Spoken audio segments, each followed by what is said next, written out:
Hi there, welcome to the latest episode of my 10-minute moan. And the topic of this 10-minute moan is two things South Ayrshire Council have done, which shows they have a distinct fear of terrorism. Now these things that they've done, first, before I do that, let me just explain and describe Ayrshire to some of you who haven't been in Ayrshire. Ayrshire is the area to the west and south of Glasgow. It's quite a sparsely populated area. It's very rural at places and has some lovely sort of seaside and harbour towns all the way down the west coast, southwest coast of Scotland. Tranquil, peaceful, quiet. A lot of places like Wemyss Bay tend to be famous for people wanting, is Wemyss Bay actually Ayrshire or Inverclyde? Might just be in the border actually, but that whole stretch, it's largs and things like that. People tend to go there, buy retirement flats and spend bank holidays, little drives down the coast. That's the sort of place it is. Then more inland, it's more rural, a lot of farmland, very nice scenery, lovely place. Anyway, Ayrshire is cut into two. It's two councils, North Ayrshire, South Ayrshire. Don't need to describe that too much. And one of them, South Ayrshire Council, has come up with two things recently, which are a bit odd. If Scotland's this peaceful place without any need to worry about any types of people coming here. So the first thing they've done, they've started putting big bollards up in areas close to city buildings, etc., county buildings. And that in itself is quite a visual thing. And I've also now added to the risk register the fear of people being radicalised through terrorism. And they've put in some hopeful safeguards against that and how to deal and cope with that. But doing the usual, being very woke about it and trying to make sure don't upset too many people. However, the reasons given are because there's been things happening across other areas where there's been a rise in terror, radicalisation, etc. But I find it peculiar because let's take the bollards, for example. They're quite evidently designed to stop people knocking down pedestrians, right? People ram raiding buildings. But when these happen in Britain, and the last one I can remember was it last month, the one in London, it was just outside the London School of Economics. I had been there the very day before, about 24 hours before, and noted the bollards and things, but very, very strangely, our van managed to knock down several people, students included. I think at least one lost their life. But at that time, it wasn't as a terror attack, and we've heard nothing about it since, by the way.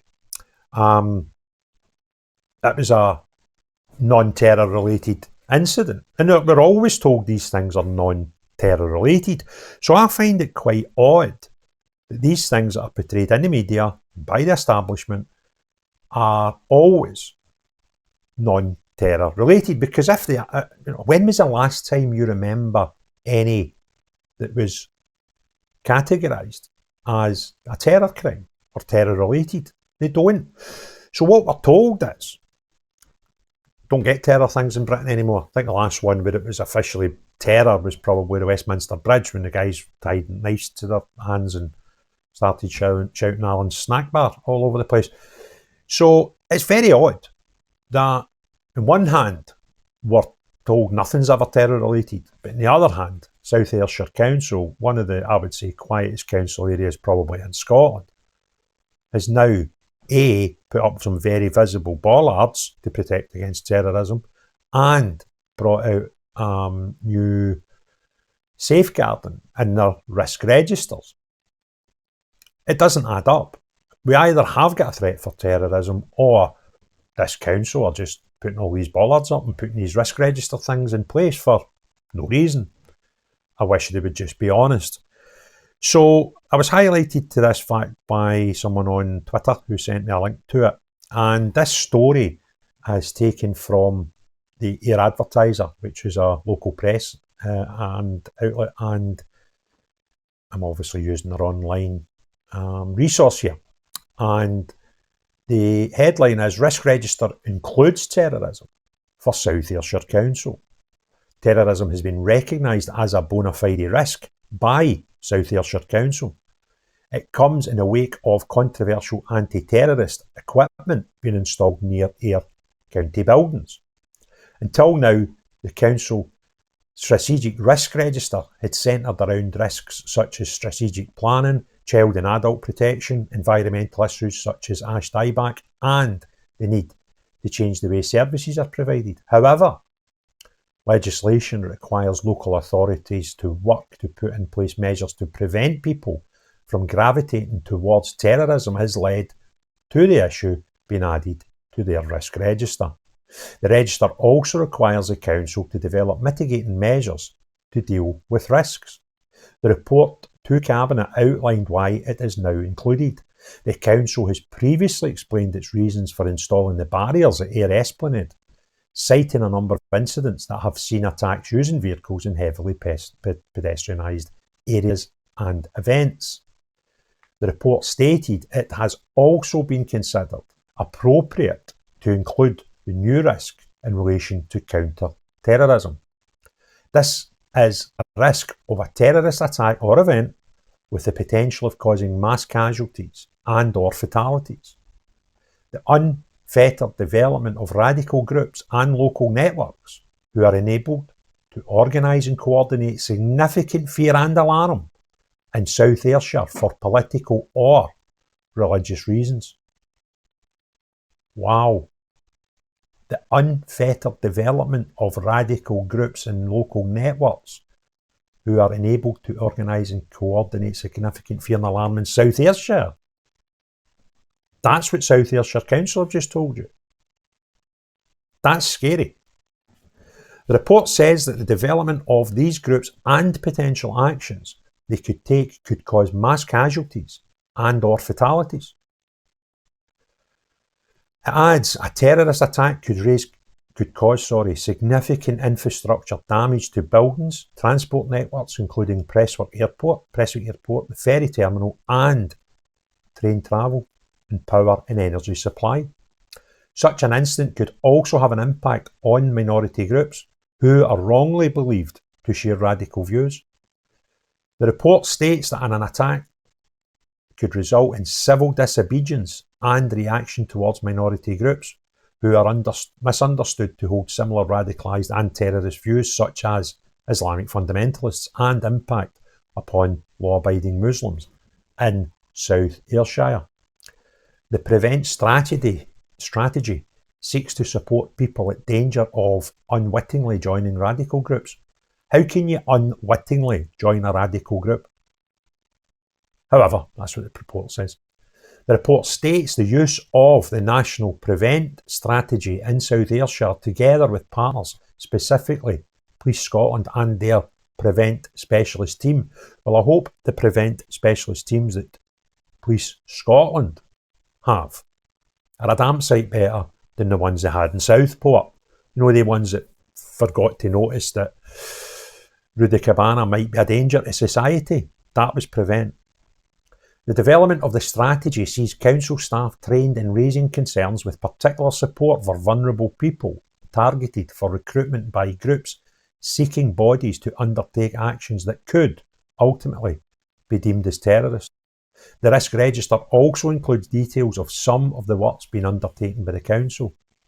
It states SAAC have clear policies and procedures in place to address radicalisation with staff groups and know how to raise concerns.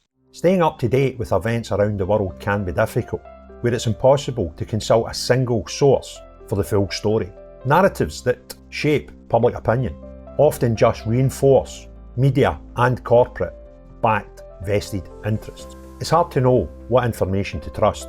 See what the media is exaggerating, sensationalising, over or under reporting. That's why I've been using Ground News. Ground News is an app and website that combines news from around the world in one place so you can compare coverage. For every news source, you can see if it has any political bias, how reliable the reporting is, and who owns them. They even have a blind spot feed that highlights news disproportionately covered by one side of the political spectrum. Take a data-driven view on the news and stay current. Get news from thousands of sources worldwide in one place. I've been using Ground News to help me get all the world's news in one place and give a more balanced opinion on what we read and viewing who is telling us the truth and who isn't. Subscribe via my link to get 40% off the Vantage subscription. It's the one I use to get unlimited access to every feature. Your subscription can not only help my channel, but also help Ground News, as it makes the media landscape more transparent. South Ayrshire Council has a clear policy and procedure in place for letting and use all council properties and buildings, that none are used for the purpose of radicalisation or terrorist propagation and recruitment. This is South Ayrshire Council having to put these safeguards in place. They obviously have, as they said themselves, identified that radical groups are able to recruit in South Ayrshire. So they know. They've also put bollards up, anti-terror bollards. But I'll repeat, every time something happens in the United Kingdom, we are told no links to terror.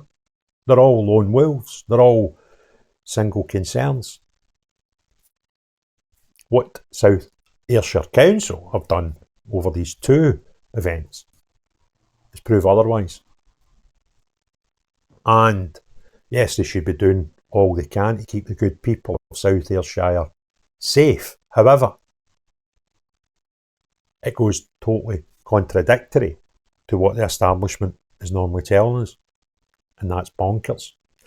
So if you want this video to be seen by more people, you could do any of the following three things. Hit the like button, put some comments below, and hit share and share it with your friends and family on social medias. If you've not already done so, please subscribe to the channel and hit the notification bell if you want notified when I put out any new videos. But most importantly of all, unless you're the type of person kicking about South Ayrshire Council region and want to radicalise others, not you, but everyone else, have a great day. Cheerio, bye now.